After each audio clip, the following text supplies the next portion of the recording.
अस्सलाम वालेकुम dear students, कैसे हो आप लोग। उम्मीद है कि आप लोग बिल्कुल ठीक ठाक हो गए। तो आज की इस वीडियो में इंशाल्लाह हम लोग क्विकली रिवाइज करेंगे अपना chapter number 11 which is about digestion. तो हमारे पास फर्स्ट ऑफ ऑल इसमें इंट्रोडक्शन आ जाता है। इंट्रोडक्शन में एज सच MCQ पॉइंट नहीं है, तो हम लोग जो है वो उसके बाद मैकेनिकल और केमिकल डाइजेशन के बारे में बात करेंगे ओरल कैविटी में। ठीक है, कहते हैं कि small manageable pieces of the masseter and temporal muscles. अब फर्स्ट ऑफ ऑल आपसे क्वेश्चन कर सकते हैं कि हमारे पास माउथ के अंदर या ओरल कैविटी के अंदर जो डाइजेशन होती है केमिकल या मैकेनिकल, तो उसके लिए हमारे पास कौन सी मसल्स इन्वॉल्व होती हैं उसमें। तो ये मेसीटर और टेम्पोरलिस मसल्स उसने रखा है, तो ये आप लोगों को पता होना चाहिए। नेक्स्ट कहता है mastication causes the secretion of saliva. जिस वक्त हम लोग फूड को जो है वो मेस्टिकेट कर लेते हैं, च्यू कर रहे होते हैं, ठीक है, तो उसकी वजह से हमारे पास सलाइवा जो है वो स्क्रीड होता है। उसके बाद कहते हैं saliva moistures for swallowing. Next कहते हैं digestive system salivary amylase break down of the carbohydrates. Next कहते हैं chewing increases the surface area. Last में कहता है lingual lipase by the Ebner's gland on the dorsal surface of the tongue. अब यहाँ से हमारे पास MCQ पॉइंट्स जो है वो आप लोगों ने पहले मसल्स का जहन में रखना है कि हमारे पास मेसीटर और टेम्पोरलिस मसल्स होती हैं जो कि प्रोसेस ऑफ मेस्टिकेशन में जो है वो इन्वॉल्व होती हैं। दूसरा उसने आप लोगों के पास जो है वो यहाँ पे डाइजेस्टिव एंजाइम मेंशन है। आपसे क्वेश्चन कर सकते हैं कि which one of the following enzymes है डाइजेस्टिव एंजाइम। तो हमारे पास जो सलेवरी एमाइलेस है जो कि कार्बोहाइड्रेट को ब्रेक कर रहा होता है ओरल कैविटी में, तो हमारे पास वो सलेवरी एमाइलेस है। ठीक है, ये दो पॉइंट्स हो गए। और तीसरा पॉइंट आप लोगों ने जो है वो लिंगुअल लाइपेज का जहन में रखना है कि वो हमारे पास एबनर ग्लैंड से जो है वो सिक्रीट हो रहा होता है on the dorsal surface of the टंग। ठीक है, अब यहाँ पर दो पॉइंट्स हैं, आप लोगों ने इस डॉर्सल को भी जहन में रखना है। वो आपको कंफ्यूज करने के लिए MCQ में डॉर्सल या वेंट्रल या इस तरह से लफ्ज़ यूज़ कर सकता है। ठीक है, तो ये आपको पता हो कि हमारे पास चीज़ जो लिंगुअल लाइपेज है ये एबनर्स ग्लैंड से जो है वो सिक्रीट होता है, और ये किधर सिक्रीट होता है on the dorsal surface of tongue. Dorsal यानी कि ये पीछे वाली जो सर्फेस होती है टंग की। ठीक है, तो ये वहाँ पर जो है वो सिक्रीट हो रहा होता है। सिर्फ ये 3 पॉइंट्स थे इसमें। नेक्स्ट हमारे पास अब स्वेलविंग का प्रोसेस आ जाता है। इसमें हमारे पास 3 स्टेजेस हैं। स्टेज 1 ओरल स्टेज है, स्टेज 2 हमारे पास फेरेंजियल स्टेज है, एंड स्टेज 3 हमारे पास जो है वो इसोफिगल स्टेज है। अब फर्स्ट ऑफ ऑल आप लोगों को इनकी सीक्वेंस भी याद होनी चाहिए। सम टाइम वो आपको सीक्वेंस भी पूछ सकता है, या सम टाइम आपको कह सकता है कि हमारे पास जो है वो स्वेलविंग प्रोसेस का सेकेंड स्टेज कौन सा है। ठीक है, ये स्वेलविंग प्रोसेस का फर्स्ट स्टेज कौन सा है। तो इन स्टेजेस की आप लोगों को फर्स्ट ऑफ ऑल सीक्वेंस भी याद हो। ठीक है, पहले हमारे पास ओरल स्टेज है। इसमें जस्ट वही हमारे पास जो लाइक माउथ में हम लोग मेस्टिकेशन कर रहे होते हैं, और टंग जो है हमारे पास जो है वो फूड को जो है वो पीछे की तरफ लेकर जा रही होती है, और इसमें जस्ट ये लिखा है MCQ पॉइंट। यहाँ पर इस हेडिंग में ये चोकिंग लिखा हुआ है पॉइंट नंबर 3 में। कहते हैं कि it involves a sudden forceful explosion of the air through the larynx. ठीक है, आपको ये चोकिंग का प्रोसेस पता हो कि ये चोकिंग क्या होता है और ये कौन से स्टेज में आता है।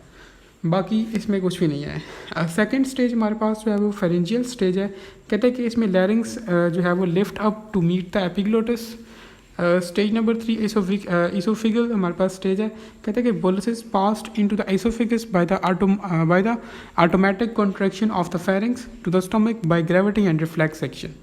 अब यहाँ से 2 पॉइंट्स इंपॉर्टेंट हैं कि फूड हमारे पास जो है वो स्टमक तक जा रहा होता है। 2 फोर्सेज होती हैं या 2 प्रोसेस होते हैं जिसकी वजह से फूड हमारे पास स्टमक तक जा रहा होता है। एक तो ग्रेविटी होती है, ठीक है, और एक रिफ्लेक्स एक्शन होता है। ठीक है, वो आगे जाकर हम लोग फर्दर इसको देखते हैं कि वो कौन सा रिफ्लेक्स एक्शन है या वो कौन सी फोर्सेज है ऐसी जो कि फूड को जो है वो स्टमक तक लेकर आ रही होती है। इस स्टेज पे आप लोग जस्ट ये ध्यान में रखें कि हमारे पास जो है वो ग्रेविटी और हमारे पास रिफ्लेक्स एक्शन इन्वॉल्व होता है फूड को स्टमक तक लेकर जाने के लिए। ठीक है, दोबारा से इसको देखते हैं। आप लोगों को पहली बात तो ये स्टेजेस का पता हो, सीक्वेंस है कि हमारे पास पहला स्टेज कौन सा है, दूसरा कौन सा है, तीसरा कौन है। पहले स्टेज में मैंने आपको बोला कि आप लोगों ने चोकिंग का जहन में रखना है कि व्हाट इज़ चोकिंग। दूसरे स्टेज में आप लोगों ने जो है वो ये जहन में रखना है कि हमारे पास इसमें लैरिंग्स ऊपर की तरफ लिफ्ट होती है, larynx lift up to meet the epiglottis. और तीसरा हमारे पास जो इसोफिगल स्टेज है, इसमें जस्ट आप लोगों ने ये जहन में रखना है कि हमारे पास जो है वो ग्रेविटी और रिफ्लेक्स एक्शन की बेस पर या इनकी वजह से हमारे पास फूड जो है वो स्टमक तक जा रहा होता है। ठीक है, उसके बाद हमारे पास नेक्स्ट इसमें आ जाता है पेरिस्टेलिसिस। ठीक है, अब पेरिस्टेलिसिस वो जो हम लोगों ने रिफ्लेक्स एक्शन की बात की थी वो बेसिकली इसी के रिलेटेड थी। कहते हैं कि food towards the cardiac sphincter by the smooth muscles, food travels from the mouth to stomach in about 4 to 8 seconds। अब पेरिस्टेलिसिस बेसिकली ये कुछ ऐसी फोर्सेज होती हैं, नेचुरल फोर्सेज या जो कि मसल्स जो है वो आपस में वो कॉन्ट्रैक्शन या इस तरह से कुछ एक्टिविटी करती हैं और वो फूड को स्टमक की तरफ लेकर जा रही होती हैं, उसको हम लोग पेरिस्टाल्सिस कहते हैं। ठीक है, अब जिस वक्त हम लोग जो है वो वोमिटिंग कर रहे होते हैं तो वो हमारे पास बेसिकली एंटी पेरिस्टाल्सिस हो रही होती है। ठीक है, तो ये भी आप लोगों ने ध्यान में रखना है। और दूसरी बात चीज़ यहाँ से आप लोगों को एक और MCQ पॉइंट भी मिला है कि हमारे पास 4 to 8 सेकंड्स लगते हैं फूड को माउथ से स्टमक तक जाने में। ठीक है, और यही उसने लिखा है food travel from the mouth to stomach in about 4 to 8 seconds, that is it. उसके बाद हमारे पास स्टमक है, स्ट्रक्चर ऑफ स्टमक आ जाता है। इसमें कहता है कि हमारे पास ये जे शेप्ड होता है और ये it is a J shaped in the middle of the chest behind the liver between the oesophagus and first secretion of the small intestine which is duodenum. अब यहाँ पर जो है वो आप लोगों के 2-3 MCQ पॉइंट्स हैं। डायरेक्टली तो वो आपसे पूछ नहीं सकता, आप लोगों से क्वेश्चन कर सकता है कि all of the following statements are true regarding stomach except. तो इस तरह से हमसे इसमें MCQ आ सकते हैं। अब पहली बात, ये जे शेप्ड होता है। ठीक है, ये चेस्ट के बिल्कुल मिडिल में होता है और लिवर के बिहाइंड होता है, यानी कि लिवर के पीछे होता है, between the oesophagus and first section of the small intestine duodenum में। ठीक है, first section of the small intestine यानी कि ड्यूडेनम और इसोफेगस के बिटवीन होता है। ये 3-4 चीज़ें हैं, ये आप लोगों ने ध्यान में रखनी है। इसके 4 रीजन्स होते हैं, एक को कार्डिक रीजन कहते हैं। ठीक है, एक को फंडस कहते हैं, बॉडी और पाइलोरस। अब यहाँ पर नीचे काफ़ी इंपॉर्टेंट पॉइंट लिखा है, कहता है कि gastric glands secrete 400 to 800 millilitre of the gastric juices at each meal. ठीक है, क्वेश्चन आ सकता है कि how many amount of the gastric जो है वो ग्लैंड जो है वो secrete करते हैं गैस्ट्रिक जूसेस को। तो हमारे पास वो 400 to 800 मिलीलीटर हमारे पास गैस्ट्रिक जूस जो है वो secrete हो रहा होता है थ्रू गैस्ट्रिक ग्लैंड्स। ठीक है, तो मैंने आपको बताया कि आप लोगों ने इसमें से ये जो फर्स्ट पॉइंट में 2-3 बातें हैं कि हमारे पास ये स्टमक की शेप क्या है और ये किधर लोकेट कर रहा होता है, ये आपको पता हो। सेकंड थिंग इज़ डैट यहाँ से ये गैस्ट्रिक जूसेस की जो सिक्रीशन है उसकी अमाउंट है वो आपको पता हो, दैट इज़ इट। नेक्स्ट कहता है कि हमारे पास several kinds of the cells are found in the gastric glands. अब ये डिफरेंट उसने कहता है कि गैस्ट्रिक ग्लैंड्स में हमारे पास जो है वो और भी बहुत से हमारे पास सेल्स और ये चीज़ें होती हैं।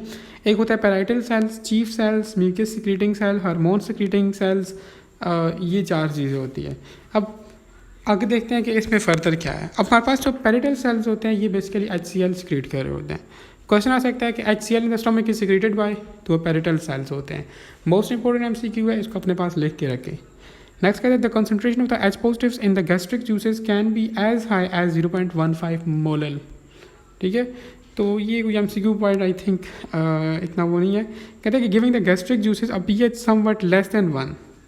अब देखिए यहाँ पर उसने आपको गैस्ट्रिक जूसेस की pH बताया कि वो देखिए कितने स्ट्रॉन्ग एसिडिक इन नेचर होते हैं कि उनकी हमारे पास जो pH होती है वो जस्ट 1 होती है या 1 से भी कम होती है। ठीक है, अब इसमें हमारे पास कहता है कि bind with the indigested vitamin B12। अच्छा, इसको छोड़ें, जस्ट 2 चीज़ें ध्यान में रखें कि हमारे पास HCl कौन सिक्रीट कर रहा होता है, पैराइटल सेल्स, और दूसरी चीज़ ये कि हमारे पास ये जो गैस्ट्रिक जूसेस होते हैं इनकी जो pH होती है हमारे पास ये लेस देन 1 होती है, दैट इज़ इट। दूसरे हमारे पास चीफ सेल्स होते हैं। चीफ सेल्स हमारे पास क्या कहते हैं, ये सिंथेसाइज एंड सिक्रीट पेप्सिनोजन। ठीक है, चीफ्स, अब क्वेश्चन आ सकता है कि पेप्सिनोजन इज सिंथेसाइज्ड और सिक्रीटेड बाय, तो वो चीफ सेल्स हैं। ये पॉइंट्स अपने पास लिखे। ठीक है, HCl को हमारे पास पैराइटल सेल्स सिक्रीट कर रहे होते हैं, पेप्सिनोजन को हमारे पास चीफ सेल्स कर रहे होते हैं, और जो म्यूकस सिक्रीटिंग सेल्स होते हैं कहते हैं कि ये prevent damage from the gastric acids. अब देखिए हमारे पास वहाँ पर म्यूकस भी प्रेजेंट होता है। ठीक है, जो कि स्टमक, अब देखिए इतनी ज़्यादा एसिड्स यहाँ पर स्टमक में होते हैं, तो ये क्या स्टमक को नुकसान नहीं पहुँचाते होंगे? नहीं पहुंचाते। क्यों नहीं पहुंचाते? वहाँ पर हमारे पास म्यूकस सिक्रीट हो जाता है और म्यूकस बेसिक इन नेचर होता है, वो एसिड के साथ मिलकर हमारे पास ओवरऑल इसको न्यूट्रलाइज कर देता है, तो इसलिए हमारे पास स्टमक जो है वो सेफ रहता है इन एसिड से। ठीक है, ये ध्यान में रखें कि हमारे पास म्यूकस का फंक्शन क्या होता है, म्यूकस सिक्रीटिंग सेल्स का, कि वो प्रिवेंट करते हैं damage from gastric acids. Next हमारे पास हार्मोन सिक्रीटिंग सेल्स है, स्टिमुलेटेड बाय हार्मोन्स गैस्ट्रिन। ठीक है, अब यहाँ पर जितने भी हार्मोन्स होते हैं उसको हमारे पास जो है वो गैस्ट्रिन जो है वो सिक्रीट कर रहा होता है। जस्ट यहाँ से यही 3-4 पॉइंट्स जो कि आप लोगों ने जहन में रखने हैं। अब उसके बाद हमारे पास नेक्स्ट है एब्जॉर्प्शन इन द स्टमक। कहता है कि water, certain ions and drugs like aspirin and ethanol हमारे पास कहता है कि ये स्टमक में एब्जॉर्ब हो जाते हैं। ये जितनी भी हैवी चीज़ें होती हैं लाइक कुछ आइंस होते हैं या ड्रग्स होती हैं जैसे कि एस्पाइरिन हो गया, इथेनॉल हो गया, तो ये हमारे पास स्टमक में जाकर डाइजेस्ट होती हैं, स्टमक इनको डाइजेस्ट करता है।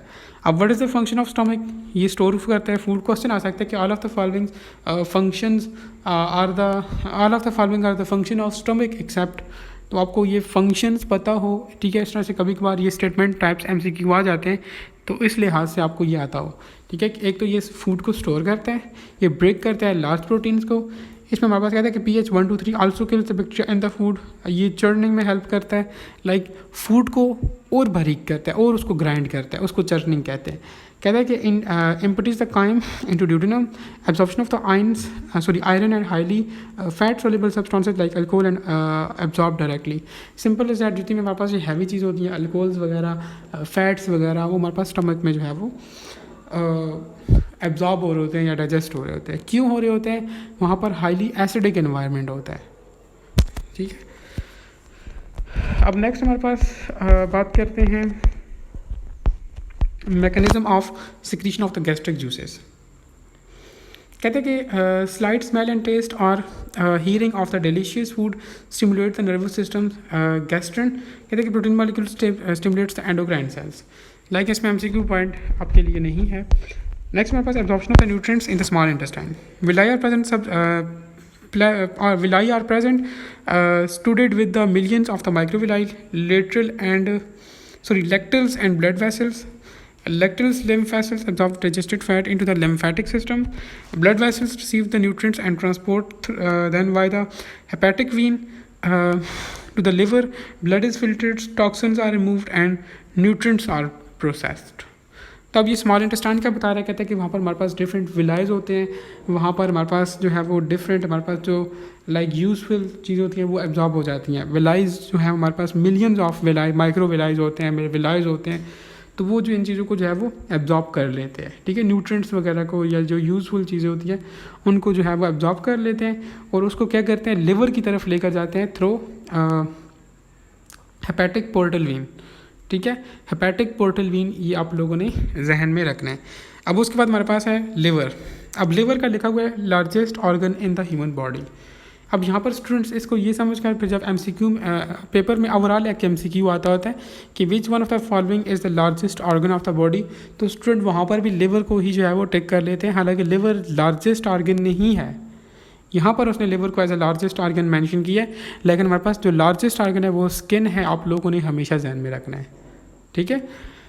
और बॉडी के अंदर वाली की इनसाइड बात करें तो फिर वो लिवर होता है। आउटसाइड या ओवरऑल बॉडी की बात करें तो हमारे पास स्किन लार्जेस्ट ऑर्गन है, ठीक हो गया। अब कहते हैं कि central position of the abdominal functions are, अब ये हमारे पास कार्बोहाइड्रेट मेटाबॉलिज्म में जो है वो हेल्प करवाता है। अब ये नीचे डेफिनेशन वही लिखी हैं, ग्लूकोज को जो है वो ग्लाइकोजन में कन्वर्ट करने को क्या कहते हैं और ये वो दिस एंड दैट, ये मैं एक्सप्लेन नहीं कर रहा, ठीक है। जस्ट आपको ये आती होंगी ऑब्वियसली कि ग्लाइकोजेनेसिस क्या होता है, ग्लूकोजेनेसिस, जस्ट वो डेफिनेशन है। पहली बात ये कार्बोहाइड्रेट मेटाबॉलिज्म करता है, फैट मेटाबॉलिज्म करता है, प्रोटीन्स को प्रोटीन मेटाबॉलिज्म करता है। नेक्स्ट है डिटॉक्सिफिकेशन है और स्टोरेज है और बाइल है। अब कार्बोहाइड्रेट मेटाबॉलिज्म में ऐसा और कुछ नहीं है, फैट मेटाबॉलिज्म में भी कुछ नहीं है। प्रोटीन्स में हमारे पास जो है वो ये प्रोटीन्स वगैरह को मेटाबोलाइज कर होता है। डिटॉक्सिफिकेशन का देखते हैं, कहते हैं डिटॉक्सिफिकेशन में हमारे पास कहते हैं कि Kupffer cells digest and destroy the cellular debris and any invading bacteria. अब क्वेश्चन आ सकता है कि which one of the following cell digest and destroy the cellular debris, तो वो कपफर सेल्स हैं। MCQ आ सकता है, ठीक है, ये MCQ पॉइंट है।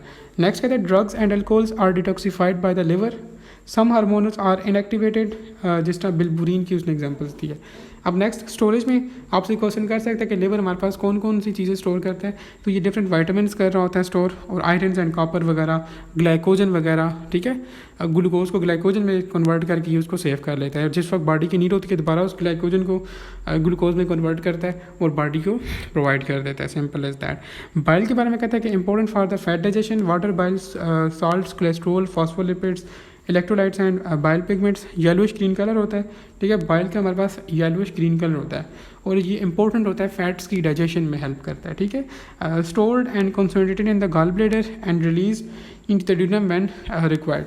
सिंपल इज दैट यार, आप लोग लिवर में से ये जहन में रखो कि अगर वो आपसे क्वेश्चन करे कि बॉडी के अंदर हमारे पास सबसे लार्जेस्ट ऑर्गन कौन सा है, तो वो लिवर होगा, ठीक है। कार्बोहाइड्रेट मेटाबॉलिज्म में हेल्प करता है, fat metabolism, protein metabolism, detoxification में फर्दर मैंने आपसे कहा था कि कब फॉर सेल्स का आप लोगों ने याद रखना है। और दूसरी बात ये कि आपसे क्वेश्चन कर सकता है कि हमारे पास ड्रग्स, अल्कोहल्स और इनको कौन डिटॉक्सिफाई करता है, तो वो लिवर ही डिटॉक्सिफाई करता है। स्टोरेज में मैंने आपको बताया था कि आप लोग ये डिफरेंट वाइटामिन होते हैं या ग्लाइकोजन होता है, आयरन होता है, कॉपर होता है, इन चीज़ों को हमारे पास लिवर जो है वो स्टोर करता है। बाइल में मैंने आपको बताया था कि ये it is important for the food, for the fat digestion and इसका येलोइश ग्रीन कलर होता है, ठीक है। That is it. अब यहाँ से जो है हमारे पास नेक्स्ट है स्मॉल इंटेस्टाइन। स्मॉल इंटेस्टाइन ये हमारे पास longest section of the digestive tract होता है। अब क्वेश्चन आता है कि हमारे पास which one of the following is the longest section of the digestive track, small intestine, large intestine. अब स्टूडेंट लार्ज इंटेस्टाइन को समझ के लार्ज पर टिक कर लेते हैं, हालांकि लार्ज इंटेस्टाइन हमारे पास उसके लाइक लेंथ से जो है वो उसको लार्ज नहीं कहा गया, वो आगे हम लोग जाकर देखते हैं, ठीक है। तो हमारे पास जो लॉन्गेस्ट सेक्शन है आपके डाइजेस्टिव ट्रैक का, तो हमारे पास वो स्मॉल इंटेस्टाइन है, ठीक है। अब इसमें हमारे पास कहता है कि ये अप्रोक्सीमेटली हमारे पास 17 फीट लॉन्ग होता है, 17 फीट लॉन्ग होता है। इसमें हमारे पास 3 पार्ट्स हैं, ड्यूडेनम, ज्यूजेनम और इलियम। अच्छा, यहाँ पर नेक्स्ट फंक्शन देखते हैं, peptides two amino acid, lipids, fatty, like इसमें MCQ पॉइंट नहीं है, ठीक है। इसके जो पार्ट्स हैं ड्यूडेनम, ज्यूजेनम और इलियम, इनको देख लेते हैं, ये इंपॉर्टेंट हैं, समटाइम्स MCQ में आ जाते हैं। ड्यूडेनम का कहता है कि ये सुपीरियर होता है, यानी कि ऊपर वाली सरफेस पे होता है, सुपीरियर मीन्स ऊपर वाली सरफेस पे। डिसेंडिंग होता है, हॉरिजॉन्टल होता है, and ascending duodenum. Chyme is mixed with the fluids from the gall bladder and pancreas, और ये 15 फिंगर्स और इंचेस हमारे पास लॉन्ग होता है ड्यूडेनम। जैसे सिंपल आपको इसकी लोकेशन पता हो, लाइक ये सुपीरियर होता है, डिसेंडिंग होता है और हॉरिजॉन्टल होता है, और ये असेंडिंग ड्यूडेनम, और इसकी जस्ट इंचेस जहन में रख ले, ठीक है। क्योंकि समटाइम्स वो क्वेश्चन कर सकते हैं कि हमारे पास आगे से स्मॉल इंटेस्टाइन का लार्जेस्ट पार्ट कौन सा है और स्मॉल इंटेस्टाइन का स्मॉलेस्ट पार्ट कौन सा है। तो ये जो फीट्स जो हम लोग ये याद जहन में रखते हैं, ये इनका साइज़ वगैरह, तो फिर ये उस वक्त बंदे को काफ़ी लाइक एज प्रोवाइड कर रहे होते हैं। ज्यूजेनम में हमारे पास कहता है कि 4 to 7 feet in length, chemical breakdown of the food chyme. Ileum है 7 to 5 feet in length, absorb the nutrients, also bile then deliver by the blood. Just simple आप लोग इसमें ये ध्यान में रखें कि हमारे पास इनकी लाइक लेंथ ये कितनी होती है। अब अगर आप लोग देखें तो हमारे पास ड्यूडेनम जो है वो फर्दर आगे लार्जेस्ट वो है पार्ट है स्मॉल इंटेस्टाइन का, ठीक है, जिसकी हमारे पास जो है वो 15 फिंगर्स और इंचेस ये लॉन्ग होता है। अच्छा, यहाँ पर मैंने एक गलती की है, अगर आप लोग लेक्चर को सही वजह से सुन रहे हो तो आप लोगों ने वो नोट की ही होगी। मैंने कहा कि ड्यूडेनम लार्जेस्ट पार्ट होता है, हालांकि ड्यूडेनम लार्जेस्ट पार्ट नहीं होता। आप देखें ये 12 के साथ उसने यूनिट कौन सा यूज़ किया है, फिंगर्स या इंचेस। इंचेस हमारे पास ये स्मॉलेस्ट यूनिट होता है, ठीक है। अब इलियम को देखो, इलियम हमारे पास इसने उसके साथ फीट लिखा है, तो 1 फीट में 30 सेंटीमीटर्स होते हैं, इंच में तो हमारे पास 2.5 सेंटीमीटर होते हैं। तो दिस मीन्स दैट हम लोग मिस्टेक कर रहे थे, ठीक है। इलियम हमारे पास ये लार्जेस्ट सेगमेंट है स्मॉल इंटेस्टाइन का, और ड्यूडेनम हमारे पास ये स्मॉलेस्ट सेगमेंट है स्मॉल इंटेस्टाइन का। और ओवरऑल हमारे पास डाइजेस्टिव ट्रैक में जो लार्जेस्ट ट्रैक है वो स्मॉल इंटेस्टाइन का है, ठीक है। That is it. उसके बाद हमारे पास लार्ज इंटेस्टाइन आता है, इसमें हमारे पास वाटर एब्जॉर्ब होता है। स्ट्रक्चर क्या है, इसमें हमारे पास सीकम होता है, कोलान होता है। कोलान इसमें हमारे पास लार्जेस्ट सेगमेंट होता है, क्योंकि इसमें हमारे पास further ascending colon, transverse colon, descending colon and sigmoid colon आ जाता है। Rectum is the final part of large intestine. Anal canal collects the feces from the rectum and external sphincter relax for the fetal discharge। Simple ध्यान में रखें कि हमारे पास large intestine में most of the water absorb हो जाता है, ठीक है, वाटर एब्जॉर्प्शन होती है। क्वेश्चन कर सकता है most of the water absorb in which part of digestive tract, हमारे पास लार्ज इंटेस्टाइन में जो है वो मोस्ट ऑफ द वाटर वो एब्जॉर्ब हो जाता है। अब इसमें हमारे पास फर्दर क्वेश्चन आ सकता है कि longest segment of large intestine, तो वो Kolhan is the longest segment of large intestine, ये ध्यान में रखें। और क्वेश्चन आ सकता है कि which one of the following is the final part of large intestine, तो rectum is the final part of large intestine. That is it. ठीक हो गया। इसके अलावा यहाँ से कोई भी MCQ पॉइंट नहीं है, ठीक है, आप लोग बेगाम हो जाओ। अगर कहते हो तो मैं रिवाइज भी कर लेता हूँ। इंट्रोडक्शन में कुछ नहीं है, मैकेनिकल एंड केमिकल डाइजेशन में जस्ट आप लोगों ने 2 मसल्स का ध्यान में रखना है, एंड ये ध्यान में रखना है कि हमारे पास जो है वो स्लेवरी एमाइलेज का और एबनर्स ग्लैंड और लिंगुअल लाइपेज का ध्यान में रखना है। ये 3 बातें। स्वेल्विंग प्रोसेस में मैंने आपको कहा कि इनके स्टेजेस की सीक्वेंस ध्यान में रखें। यहाँ से स्टेज 1 में चोकिंग और स्टेज 3 में आप लोगों ने ये ग्रेविटी और रिफ्लेक्स एक्शन को ध्यान में रखना है। यहाँ से पेरिस्टाल्सिस की डेफिनेशन आपको लाजमी आनी चाहिए और इसका ड्यूरेशन कि हमारे पास 4 to 8 सेकंड्स लगते हैं फूड को from mouth to stomach. Next हमारे पास स्टमक में इसका ये पहला पॉइंट जिसमें इसकी लोकेशन वगैरह वो चीज़ मेंशन है, और लास्ट पॉइंट जिसमें लिखा है कि गैस्ट्रिक जो जूसेस होती हैं इसकी हमारे पास जो है वो कितनी वो सिक्रीट करता है। गैस्ट्रिक जूस की टोटल अमाउंट कितनी है 400 to 800 millilitre at each meal. Okay, next हमारे पास यहाँ पर पेराइटल सेल HCl सिक्रीट करता है। चीफ सेल्स हमारे पास पेप्सिनोजन करते हैं, और ये म्यूकस सिक्रेटिंग सेल हमारे पास प्रिवेंट करते हैं damage from the gastric acids, और ये गैस्ट्रन का आप लोगों ने जहन में रखना है। नेक्स्ट हमारे पास एब्जॉर्प्शन इन द स्टोमक, इसमें एज सच जस्ट आपको जहन में ये हो कि हमारे पास जितने भी हार्मफुल इस तरह की चीज़ें होती हैं या लाइक अल्कोहल्स वगैरह या लिपिड्स या फैट्स वगैरह वो यहाँ पर डाइजेस्ट होती हैं, ठीक है, स्टोमक में, क्योंकि इसकी हाई एसिडिक इन्वायरमेंट की वजह से। ठीक है, फर्दर आप लोगों ने इस स्टोमक के फंक्शंस को भी देख लेना है। स्टोमक मोस्ट इंपॉर्टेंट है यार, ठीक है। अच्छा, most of the chemical digestion आपसे क्वेश्चन कर सकते हैं कि most of the chemical digestion तो हमारे पास वो स्टमक में होती है, और मैकेनिकल डाइजेशन ज़्यादातर हमारे पास ये माउथ में हो रही होती है। अगर उसने आपको माउथ और ओरल कैविटी के दरमियान आपको कंफ्यूज किया तो तब भी आप लोग माउथ ही बोलना, ठीक है, कि माउथ में हमारे पास ज़्यादा मैकेनिकल डाइजेशन होती है। दूसरे पेज पे हमने कहा था इसमें कुछ भी नहीं है। Absorption of the nutrients in the small intestine, इसमें आपको विलाई का पता हो, ठीक है, और हमारे पास nutrients are transported them by the hepatic portal vein का पता हो, ठीक है। लिवर में ये लार्जेस्ट, बॉडी के अंदर ये लार्जेस्ट ऑर्गन है, और ओवरऑल उसने बॉडी की बात ये तो हमारे पास स्किन लार्जेस्ट ऑर्गन है, ठीक है। Carbohydrate metabolism, fat metabolism, protein metabolism, detoxification में कपलर सेल्स का पता हो आप लोगों को, एंड स्टोरेज में आप लोगों को वाइटामिन, आयरन, कॉपर और ग्लाइकोजन का पता हो, बाइल का पता हो, ठीक है, ये इंपॉर्टेंट है for the food for the fat digestion. अगर इधर आ जाए हमारे पास तो यहाँ पर स्मॉल इंटेस्टाइन है, ये हमारे पास लॉन्गेस्ट सेक्शन होता है, ठीक है, लॉन्गेस्ट सेक्शन होता है। फंक्शन भी जहन में रख ले, ठीक है, और ड्यूडिनम हमारे पास जो है वो इसकी location superior, descending, horizontal and ascending duodenum, और ये स्मॉलेस्ट पोर्शन होता है, ठीक है, स्मॉलेस्ट सेगमेंट होता है।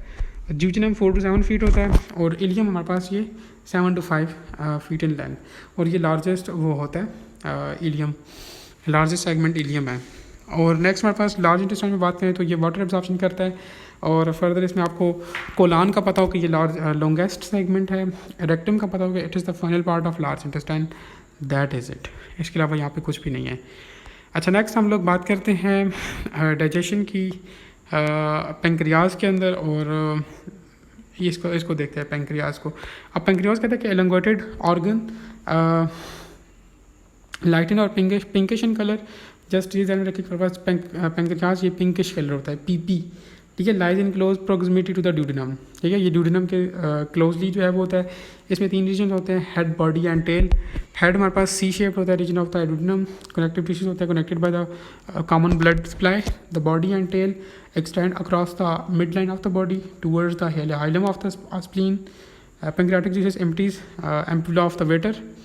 एंड स्ट्रक्चर ऑफ पेंक्रियासिस की बात की तो हमारे पास कहते हैं कि pancreas anatomy has 2 main components, exocrine cells and ducts. इसमें हमारे पास आइसलेट्स ऑफ लिंगहैंड्स होते हैं। Acinar cells secrete the digestive enzymes, question आ सकता है। नेक्स्ट हमारे पास ductular system consist of the networks of the conduits that carry the exocrine secretion into the duodenum, account for 2% of the pancreatic mass.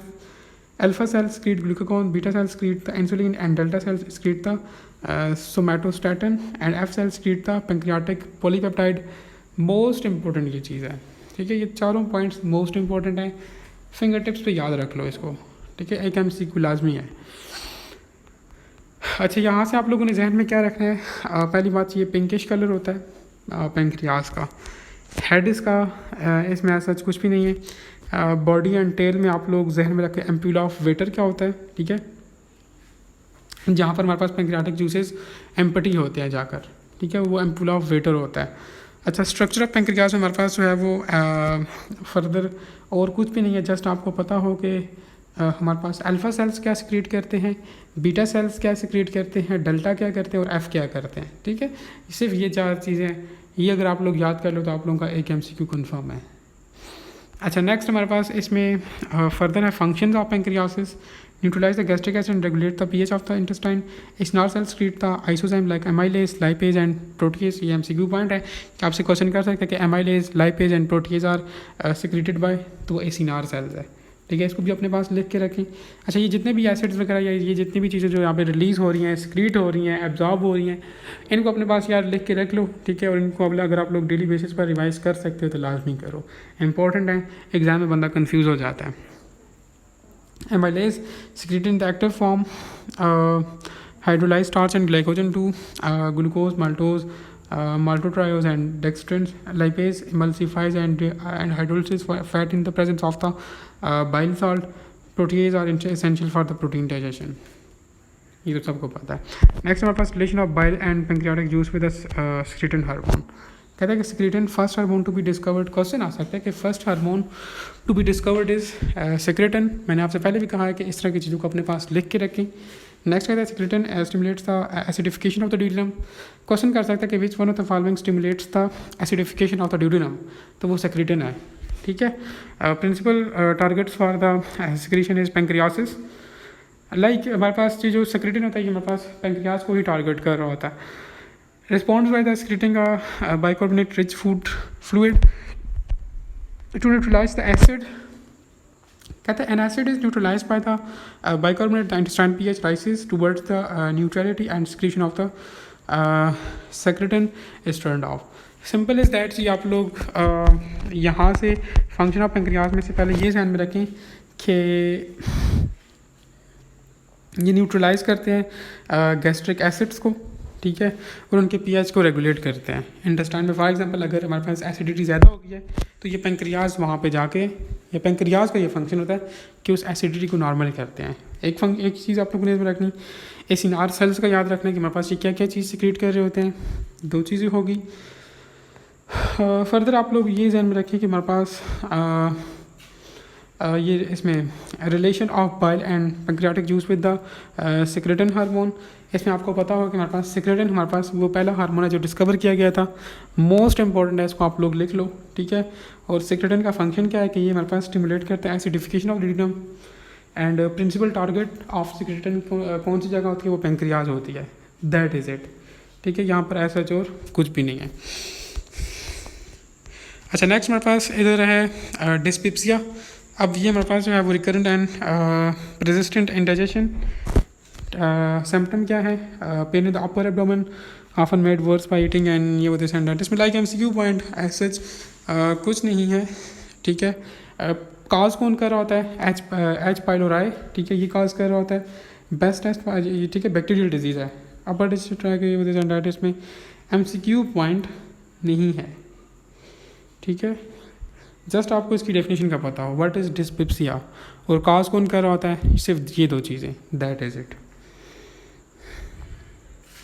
अब next हमारे पास further कुछ last में डिजीज़ आती हैं, वो देख लेते हैं। ठीक है, डिजीज़ इंपॉर्टेंट होती हैं मोस्टली।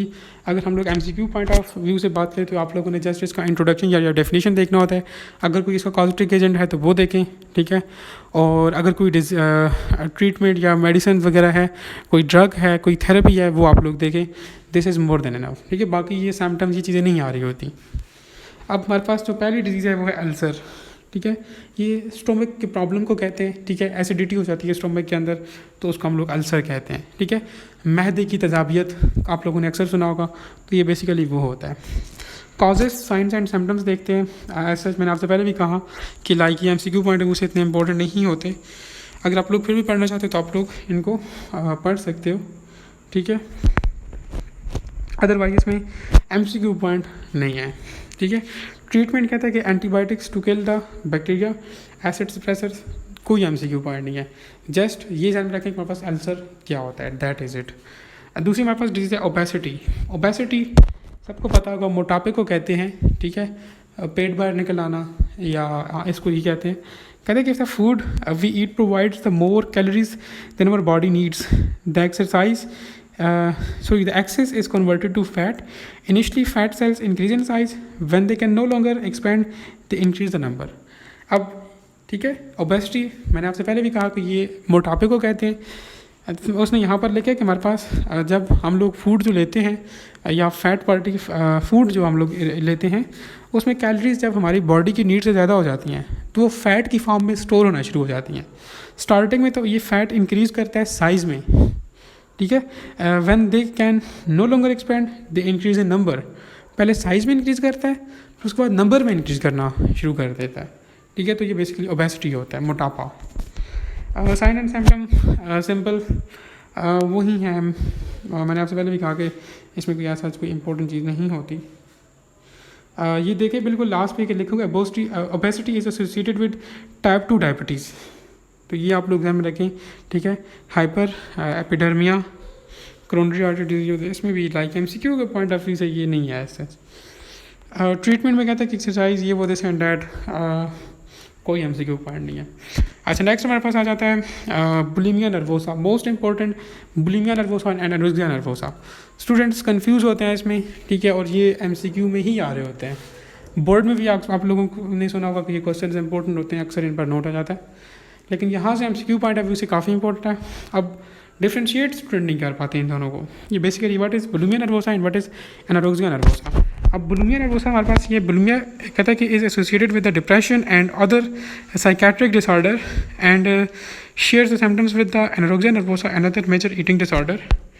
एंड एनोरेक्सिया नर्वोसा कहता है कि emotional disorder at which the patient feels over conscious about the body weight. यार बुलिमिया नर्वोसा हमारे पास है वो, ये भी जो है वो एक किस्म की डिप्रेशन होती है या अदर हमारे पास साइकेट्रिक डिसऑर्डर जो है वो एंड स्ट्रेस सिम्टम्स, जिसमें हमारे पास जो है वो बेसिकली ये एक ईटिंग डिसऑर्डर है, ठीक है। लाइक बंदा जो है वो कुछ लोग डिप्रेस होते हैं तो वो ज़्यादा खाते हैं, ठीक है।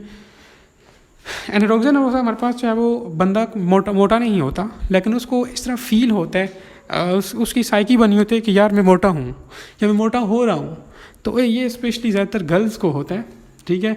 अब गर्ल्स मेरे साथ कमेंट सेक्शन में जो है वो लड़ाई ना कर लें, लेकिन ये मोस्टली उनमें होता है, ठीक है। वो समझ रही होती है कि उनको वो लाइक वो मोटी हो रही है, ठीक है। उसको बेसिकली एनोरेक्सिया नर्वोसा कहते हैं। और बुलिमिया नर्वोसा हमारे पास जो है वो मेजर ईटिंग डिसऑर्डर है, सिंपल एज दैट, ठीक है। इसमें बंदा ज़्यादा खाना खाता है तो वो बुलिमिया नर्वोसा है। बी से बुलिमिया, बी से बहुत सारा खाना, ठीक है। इस तरह आप लोग ध्यान रख सकते हो। और दूसरा हमारे पास जो एनोरेक्सिया नर्वोसा है, इसमें हमारे पास बंदे को जस्ट ये उसकी साइकी बनी होती है कि यार मैं मोटा हो रहा हूँ, that is it. Sign and symptoms as usual आप लोग खुद पढ़ लें एक मरतबा, ठीक है। बाकी इसमें है कुछ भी नहीं। ट्रीटमेंट्स कोई भी वो नहीं है इम्पोर्टेंट। नेक्स्ट हमारे पास फूड पॉइजनिंग। कहते हैं sudden illness cause by the eating food और drinking the liquids contaminated by the toxins और इन्फेक्शनस ऑर्गेनिज्म। फूड पॉइजनिंग ये फूड में कोई लाइक किसी बैक्टीरिया का आ जाना या लाइक मीन्स आप लोग समझ सकते हो कि ये क्योंकि रेगुलर बेसिस पर हो रहा होता है फूड पॉइजनिंग, ठीक है। कोई इस तरह की बाहर से हम लोग चीज़ खा लेते हैं बाज़ार से, ये वो दिस एंड डैट, तो उसकी वजह से जो हमारे पास मसले आते हैं तो उसको हम लोग बेसिकली कहते हैं फूड पॉइजनिंग, ठीक है। इसमें ऐसा एमसीक्यू पॉइंट नहीं था। जस्ट आप लोग बुलिमिया नर्वोसा को ध्यान में रखें, इसकी डेफिनेशन को, एनोरेक्सिया नर्वोसा को, ओबेसिटी का तो ये सबको पता है, अल्सर का ध्यान में रखें। और यहाँ पर एक और मैंने बताई थी आपको डिजीज़ डिस्पेप्सिया। सिर्फ ये 4 डिजीज़ के इंट्रोडक्शन आपको लाजमी पता हो। ये था आप लोगों का चैप्टर नंबर 11 डाइजेशन। उम्मीद है कि आप लोगों ने काफ़ी कुछ सीखा होगा, ठीक है। और कोई क्वेरीज वगैरह है तो आप लोग कमेंट सेक्शन के अंदर कर सकते हो। Thank you.